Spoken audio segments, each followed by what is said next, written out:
these plates are actually enclosed in a cylinder and that cylinder also encloses a gas. तो अब इस cylinder के अंदर gas मौजूद है और इलेक्ट्रोड्स पॉजिटिव नेगेटिव मौजूद है।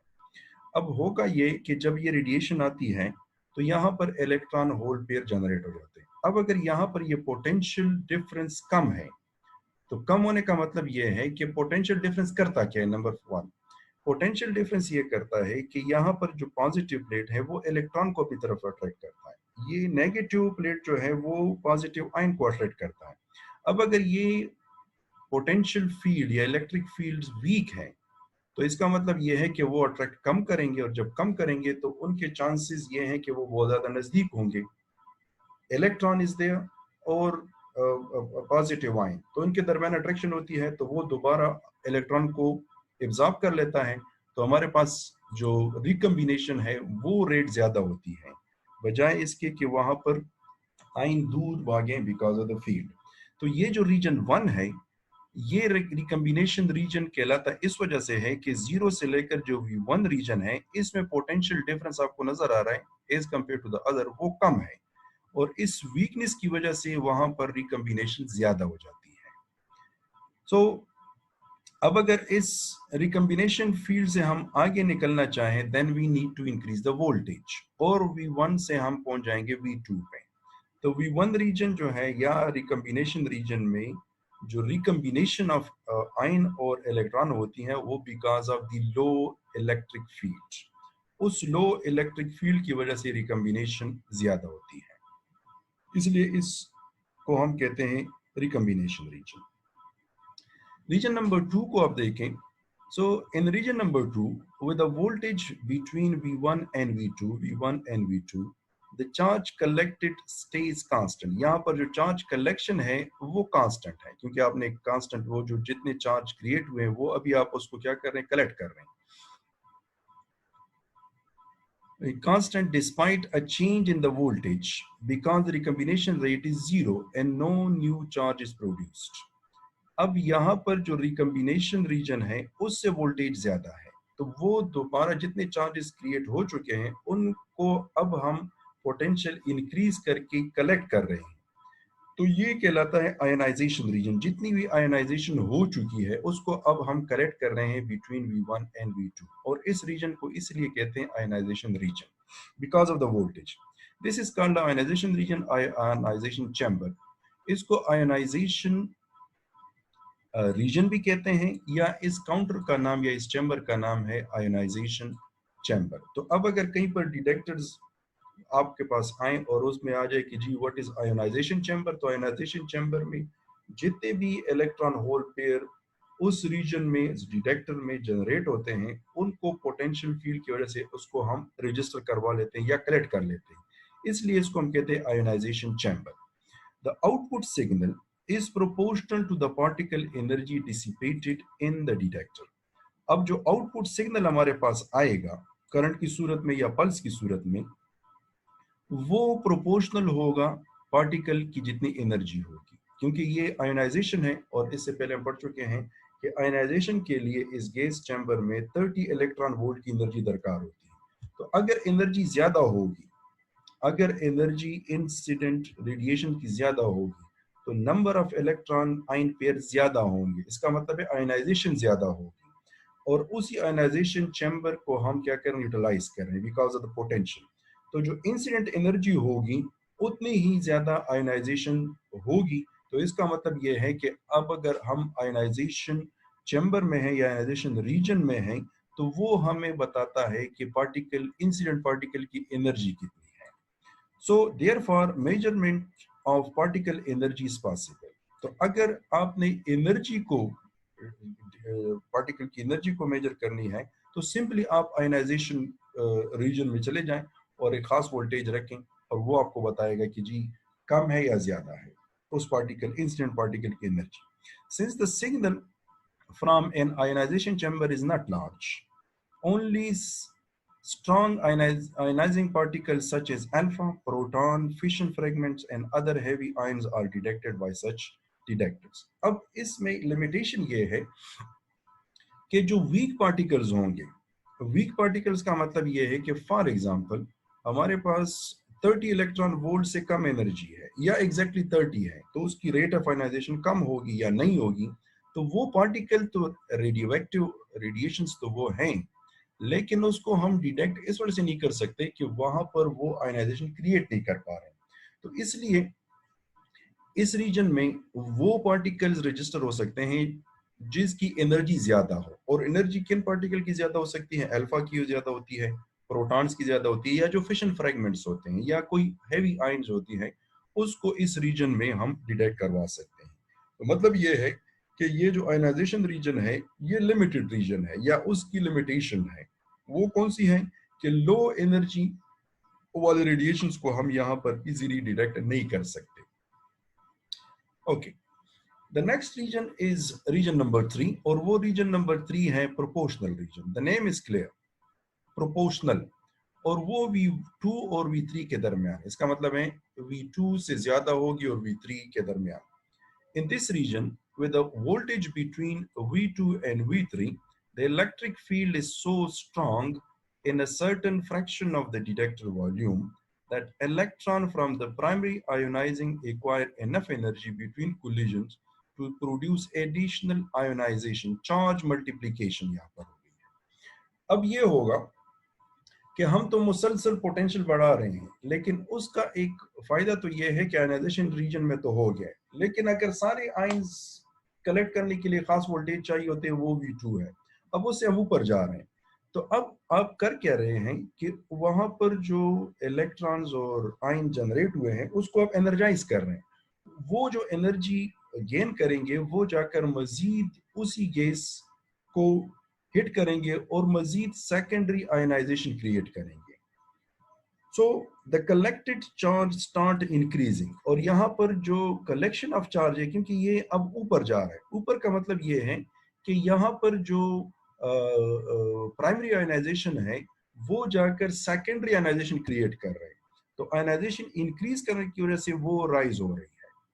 Thus, the output of the detector is a proportional to the primary ionization. अब ये प्रोपोर्शनल इस वजह से कहलाता है कि ये प्रोपोर्शन है बिगिनिंग के जो प्राइमरी है। अगर प्राइमरी ज्यादा है तो उसके मुकाबले में भी सेकेंडरी ज्यादा है। मसलन अगर प्राइमरी 100 है तो हमारे पास जो 100 है और वो जाकर मजीद 100 आयन पेयर जनरेट कर सकते हैं एज अ सेकेंडरी, तो ये आपके पास डिपेंड करता है उस 100 पे जो प्राइमरी है। अब अगर उस प्राइमरी को आप कम रखेंगी तो वहां पर जो सेकेंडरी आयनाइजेशन है वो भी कम हो जाएगी, तो इस वजह से इसको कहते हैं proportional region. Okay, the pulse height at the output is proportional to the energy deposited by radiation inside the detector. Therefore, particle identification and energy measurement is possible. जो प्रोपोर्शनल रीजन है वहां पर जो पल्स हाइट होता है वो proportion होता है प्राइमरी या जो इनिशियल एनर्जी होती है। तो इनिशियल एनर्जी कहाँ से आती है? जो रेडिएशन यहाँ पर डिपॉजिट करता है। तो इसका मतलब ये हो जाएगा कि अगर आप प्रोपोर्शनल काउंट रीजन में हैं तो आप इंसिडेंट एनर्जी को आइडेंटिफाई कर सकते हैं, नंबर 1। दूसरा इसमें यह है कि इसमें वो रिस्ट्रिक्शंस नहीं है जो आयनाइजेशन में था। आयनाइजेशन में यह था कि लो एनर्जी वाले पार्टिकल्स को हम डिटेक्ट नहीं कर सकते, लेकिन जो प्रोपोर्शनल है उसमें अगर आप वीक एनर्जी वाला पार्टिकल एंटर होगा तो वो एक आयन पेयर जनरेट कर लेगा और फिर मजीद मल्टीप्लिकेशन से वो मैग्नीफाई हो जाएगा। जो एम्प्लीफिकेशन होगी तो वो हमें बता सकता है कि यहाँ पर रेडिएशन डिटेक्ट हो सकता है इवन वीक। तो ये ज्यादा सुपीरियर है कि अगर आप पोटेंशियल को ज्यादा करेंगे तो वो प्रोपोर्शनल रीजन आपको वीक या वीकली इंटरेक्टिंग पार्टिकल्स जो जो एनर्जी वाइज कम है उसको भी डिटेक्ट करवा सकते हैं। An alpha particle and an electron having the same energy and entering either of the detector will give a different signal. अब मोस्ट इंपॉर्टेंट ये है कि जो अल्फा पार्टिकल है और इलेक्ट्रॉन है उनकी इंटरेक्शन प्रोबेबिलिटी मुख्तलिफ है। ये हम पढ़ चुके हैं। अल्फा पार्टिकल एक तरह से इंटरेक्ट करता है, आयन जनरेट कर सकता है, और जो इलेक्ट्रॉन है वो दूसरी तरह से कर सकता है। तो दोनों की जो रेट ऑफ आयनाइजेशन प्राइमरी है वो डिफरेंट होगी, तो उस हिसाब से उनका जो सिग्नल होगा वो भी डिफरेंट होगा, या उनके जो काउंट्स है, फॉर एग्जांपल अगर हमने एमीटर लगाया, इलेक्ट्रॉन इंटर होता है एक एनर्जी से, और उसी एनर्जी के बराबर अगर अल्फा इंटर होता है, तो दोनों की इंटरेक्शन मुख्तलिफ होती है। जब इंटरेक्शन मुख्तलिफ होगी, डिपोजिशन ऑफ एनर्जी मुख्तलिफ होगी, तो वहां पर जो सिग्नल होगा या जो करंट होगी वो भी डिफरेंट हो जाएगी। तो पार्टिकल आइडेंटिफिकेशन इससे हो सकती है अलॉन्ग विद एनर्जी। अब अगर डिफरेंट एनर्जी है तो अल्फा पार्टिकल को, इलेक्ट्रॉन को, बीटा को, कोई हैवी आयन को हम यहाँ पर इस प्रोपोर्शनल रीजन में आइडेंटिफाई करवा सकते हैं। The alpha particle signal will be bigger, alpha particle के सिग्नल्स बिगर होंगे then the electron signal, because the rate of ionization मुख्तलिफ होती है या प्राइमरी रेट ऑफ आयनाइजेशन मुख्तलिफ होती है। This region is called proportional region और प्रोपोर्शनल काउंटर। इसको हम प्रोपोर्शनल रीजन और प्रोपोर्शनल काउंटर कहते हैं। So this is about this identification के अगर आप किस रीजन में या आप उस डिटेक्टर को फॉर विच पर्पस यूज करना चाहते हैं, आया आप उसको आयनाइजेशन रीजन में इस्तेमाल कर सकते हैं, क्यों चाहिए आपको कि सिर्फ एनर्जी आपको हो, लेकिन एनर्जी भी रिस्ट्रिक्शंस हैं रीजन नंबर 3 में। लो एनर्जी को नहीं डिटेक्ट कर सकता, प्रोपोर्शनल में लो एनर्जी को डिटेक्ट कर सकते हैं और आइडेंटिफिकेशन भी कर सकते हैं on the basis of the voltage. तो ये जो वोल्टेज वाला गेम है, ये आपको इंक्रीज और डिक्रीज मुख्तलिफ डिटेक्टर्स टाइप में ले जा सकता है कि किस पर्पस के लिए आप इस्तेमाल कर सकते हैं। मसलन अगर कहीं पर आप सर्वे कर रहे हैं और आपको ये पता नहीं है कि जी यहाँ पर किस किस्म के रेडिएशन है, वो अल्फा पार्टिकल है, गेमा है, एक्स रेज है, इलेक्ट्रॉन है, बीटा पार्टिकल है, या कोई और हैवी आयन है, तो आप उसको प्रोपोर्शनल रीजन में रखेंगे तो आपको बता सकता है कि जी ये वाला पार्टिकल है, ये अल्फा है, ये बीटा है, ये गेमा है, ये एक्स रेज है, and so on. So this is most important from the director point of view. Region number 4, region number 4 को अगर आप देखें, this is the GM region. GM region वो रीजन है जिसमें कि वोल्टेज V3 और V4 और V3 और V4 के दरमियान अगर आप देखें तो ये दोबारा राइज शो हो रहा है, and this is similar to the 3 region. लेकिन होता यह है कि प्रोपोर्शनल में मसला यह है कि प्रोपोर्शनल आपको सेकेंडरी जनरेट करके बताता है, लेकिन अब अगर सेकेंडरी को भी आप एनर्जाइज करेंगे तो होता यह है कि वो जो गैस है वो बहुत ज्यादा इलेक्ट्रॉन आयन पेयर जनरेट करवा देता है।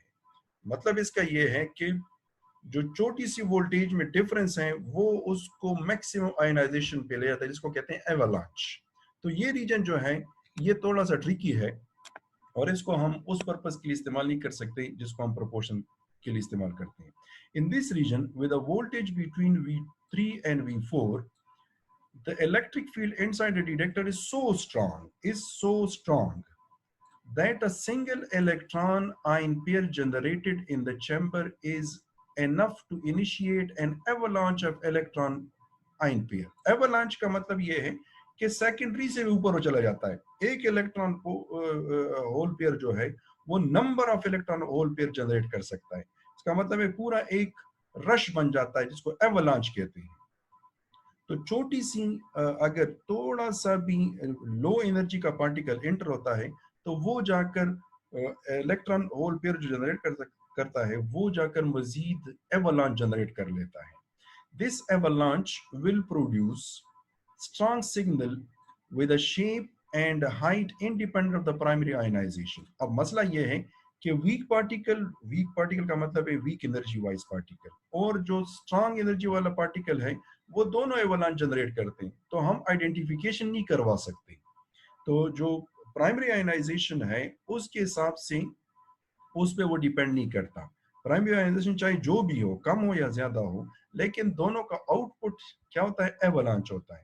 तो यहाँ पर पार्टिकल आइडेंटिफिकेशन जरा पॉसिबल नहीं है। A signal that depends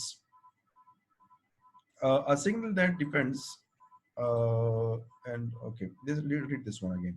This avalanche will produce a strong signal with a shape and height independent of the primary ionization and type of the particle. Type of the particle भी यहाँ पर identification नहीं हो सकती जिस तरह के proportional में था। A signal that depends only on the electronics of a detector. Region number 4 is called the GM region. GM counter are very useful because their operation is simple and they provide a very strong signal, so strong that a preamplifier is not necessary. Preamplifier हम इस्तेमाल करते हैं कि अगर signal बहुत week है तो उसको एम्पलीफिकेशन के लिए हम एज ए एम्पलीफायर यूज करते हैं, लेकिन GM काउंटर में इसकी जरूरत नहीं होती क्योंकि बहुत छोटा सा एनर्जी वाइज रेडिएशन जो है वो एवलांच जनरेट कर लेता है, तो इसमें एम्पलीफिकेशन की जरूरत नहीं होती। लेकिन आइडेंटिफिकेशन और एनर्जी जो है उसमें हम इसको इस्तेमाल नहीं कर सकते। इसको इस्तेमाल किस लिए करते हैं? सिर्फ प्रेजेंस के लिए कि है रेडिएशन या नहीं है, कौन सी है कौन सी नहीं है। No, we can not do this one. उसके लिए हमें वोल्टेज कम करना होगा और हमें प्रोपोर्शनल में जाना होगा। So they can be used with any kind of ionizing radiation with a different level of efficiency. The disadvantage of GM counter is that their signal is independent of the particle type and its energy. ना energy हम measure कर सकते हैं, ना type of the particle को identify कर सकते हैं। Therefore, a GM counter provide information only about the number of particles. Number of particles मतलब कहीं पर एक वाक्या हो गया, कहीं पर लीकेज होगी रेडियोएक्टिव मटेरियल की, वहां पर वो मौजूद है या नहीं है, उसके लिए आप GM रीजन को यूज कर सकते हैं। कौन सी है वो कौन सी के लिए आपको प्रोपोर्शन में आना होगा। Another minor disadvantage is their relatively long dead time. ये मोस्ट इंपॉर्टेंट है। मसला इसका ये है कि जिस तरह हम पहले पढ़ चुके हैं कि जो एक इलेक्ट्रॉन होल पेयर को रजिस्टर करने के लिए इलेक्ट्रॉन को 1 माइक्रोसेकंड चाहिए और जो आयन है उसको 1 मिली सेकंड चाहिए। अब जहन में जरा ले आए कि मजीद आयन्स बढ़ते जाएंगे, प्लेट्स पे रश बढ़ता जाएगा, और अगर बढ़ते बढ़ते एवलांच हो जाए तो मसला इसका ये होगा कि प्लेट्स इतनी बिजी हो जाएंगी रजिस्टर करने में कि वो मजीद जो इनकमिंग रेडिएशंस हैं वो तो आ रहे हैं, आयनाइजेशन तो कर रहे हैं, एवलांच तो कर रहे हैं, लेकिन प्लेट्स इतने बिजी हैं कि वो रजिस्टर करवा नहीं सकता, तो वो कहलाता है द डेड टाइम। यहाँ पर जो डिटेक्टर होगा वो प्रैक्टिकली डेड होगा। डेड का मतलब है कि वो किसी भी इनकमिंग पार्टिकल्स को रेडिएशंस को रजिस्टर नहीं करवा सकता जब तक कि उसके पास जो मजीद अभी वो जो पहले से मौजूद है उसको वो रजिस्टर ना करें। तो उनको रजिस्टर करने के लिए कम अज कम 100 से लेकर 300 माइक्रोसेकंड दरकार होगी। तो 100 अगर 300 माइक्रोसेकंड के बाद कोई रेडिएशन आता है तो उसको रजिस्टर कर सकते हैं, within that gap no. तो ये हमारे पास डिसएडवांटेज है GM काउंटर की कि वो स्लो है। रीजन नंबर 4, अब रीजन नंबर 4 को देखें तो थर्ड, फोर्थ और फिफ्थ जो है दे आर राइजिंग। अब जहन में जरा ले आए कि अगर 4 और से ऊपर चलते जाएंगे फिफ्थ की तरफ तो ये गैस इतना ज्यादा आयोनाइज हो जाएगा कि पूरे एक डिस्चार्ज पास हो जाएगी, तो प्रैक्टिकली वो गैस पॉसिबल ही नहीं है कि उसको हम यूटिलाइज कर सकें as a gas volume. If the applied voltage is rated beyond the value 4, that is the 4, a single ionizing event initiate continuous discharge in the gas. इतना ज्यादा पोटेंशियल आपने अप्लाई किया है कि छोटा सा जो पार्टिकल एनर्जी वाइज एंटर होता है वो बहुत ज्यादा, एक तो एवलांच होता है वो जो GM रीजन में, लेकिन अगर उससे भी ज्यादा एनर्जाइज करेंगे तो वो पूरा डिस्चार्ज जनरेट कर लेता है और जो गैस होगी वो बिल्कुल फुली आयनाइज हो जाएगी, वो किसी काम की नहीं होगी। And the device is not a practical detector anymore. No gas field detector should operate with a voltage V greater than 4. तो GM जो रीजन है वो बिल्कुल लास्ट है। तो ये हमारे पास डिटेक्टर की लिमिटेशन है। लिमिटेशन का मतलब ये है कि अगर हम 0 से ले लें तो 0 पे रिकम्बिनेशन होती है, इससे 0 पे उसको हम अगर वोल्टेज अप्लाई नहीं करेंगे, अगर वोल्टेज 0 है तो वो प्रैक्टिकल डिटेक्टर नहीं है, और अगर वो 4 से ऊपर चला जाएगा तो वो प्रैक्टिकल डिटेक्टर नहीं है। 0 पे या 0 से थोड़ा सा ऊपर रिकम्बिनेशन रीजन है, प्रैक्टिकल डिटेक्टर नहीं है ये। लेकिन अगर 4 से ऊपर चला जाए और वो जाकर जो 4 रीजन है जो कंटिन्यूस डिस्चार्ज है वहां पर भी डिटेक्टर को हम इस्तेमाल नहीं कर सकते। सो ये जो काउंटर वो है इसकी हमारे पास एक खास लिमिटेशन है, और वो लिमिटेशन ये है वोल्टेज के खास वोल्टेज में रहते हुए उसको हम आइडेंटिफाई कर सकते हैं। अब अगर इसको आप देखें तो जो रीजन नंबर 4 में 2 रीजन है उसमें हम अल्फा बीटा गामा को आइडेंटिफाई कर सकते हैं। इसी तरह से अल्फा बीटा गामा को आइडेंटिफाई कर सकते हैं। 3 लाइंस बनी हुई हैं। लेकिन अगर आप 4 और 5 में तो सवाल ही पैदा नहीं होता, सो दिस इज गॉन।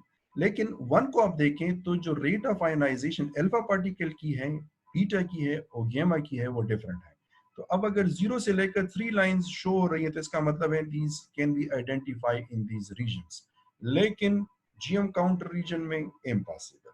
सो ये हमारे पास जो गैस फील्ड डिटेक्टर्स हैं वो बेसिकली इस बेस पे काम करता है। And I think this is enough, आज के लिए एनफ है। नेक्स्ट क्योंकि हमारे पास टाइम भी कम है, लेकिन अगर आपका कोई क्वेश्चन है सो श्योर।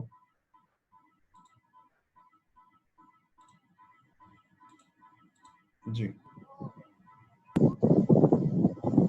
क्वेश्चन आप कर सकते हैं जी, वन बाय वन। सर जी जी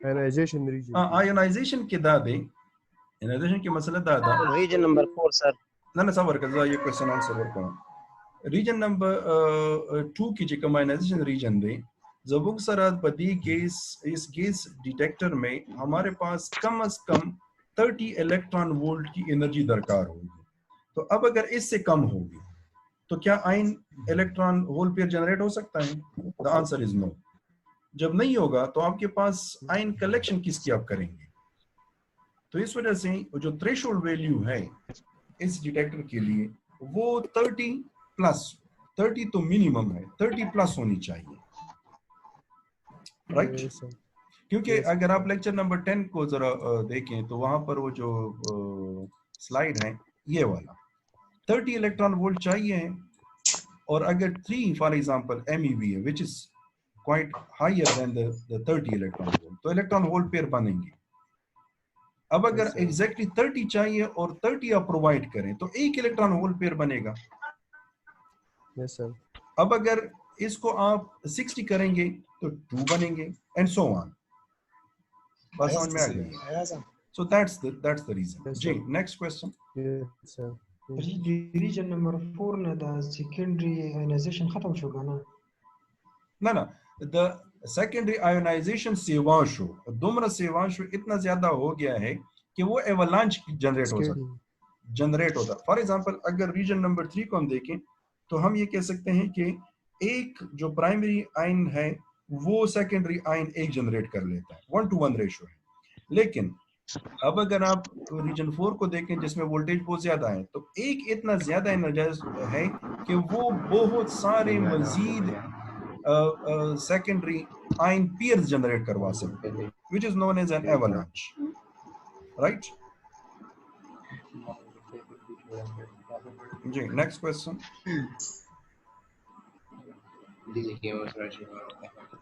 सर जी दी रीजन 5 किससे चल कीगी? रीजन 4 सर रीजन 4 में देखें इस फिगर को जरा देखें ना, सो 3 और 4 में राइज शो हो रहा है, नजर आ रहा है? Yes sir. ये राइज का मतलब ये है, इसको जरा समझे। अगर 3 को आप समझ गए तो 4 आसान है। अब यहाँ पर जो रीजन नंबर 2 है इसमें मजीद आयनाइजेशन नहीं हो रही, जो प्राइमरी है उसी को कलेक्ट कर रहा है। समझ बात आ गई है? ये स्ट्रेट है, this is straight, you see. अब यहाँ पर जैसे ही आप 3 रीजन में एंटर होते हैं वहां पर राइज शो हो रहा है, 4 में भी राइज शो हो रहा है। तो ये कौन कर रहा है? प्राइमरी तो यहाँ पर रजिस्टर हो चुका है, प्राइमरी आयनाइजेशन तो रजिस्टर करवा सकता है, करवा दिए। लेकिन जो थर्ड और फोर्थ है ये सेकेंडरी आयनाइजेशन पे बेस करता है। जो सेकेंडरी आयनाइजेशन है वो 5 में तो सर 5 में इतना ज्यादा क्यों होता है? वोल्टेज की वजह से है ना। अब अगर फॉर एग्जांपल आप चार्ज इलेक्ट्रॉन होल पेयर जो जनरेट हो चुके हैं, एवलांच हो चुका है, 4 में एवलांच हो चुका है, पहले से बहुत ज्यादा मौजूद है। Please stop this. सांग बन के यार दा सोक दी माड़ा गॉड से क्या तासु क्लास अखलई क्लास दे रिकॉर्डिंग स्टार्ट देता सो माड़ा सर जी पे रीजन नंबर 4 की सर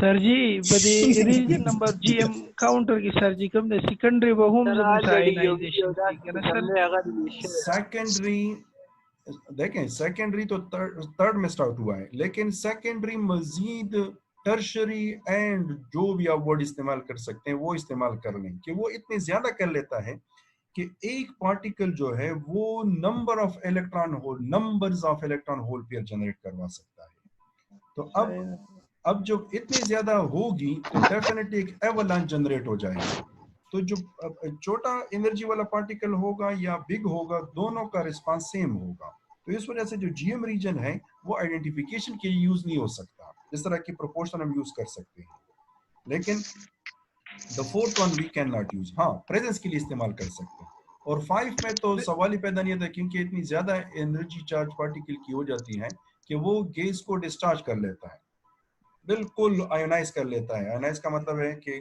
मजीद हमारे पास गैस मौजूद ही नहीं है कि उसको हम रजिस्टर करवा सकें गैस के रेडिएशंस के लिए तो इसके बाद क्या होता है सर 5 के बाद इसके बस बाद खत्म जो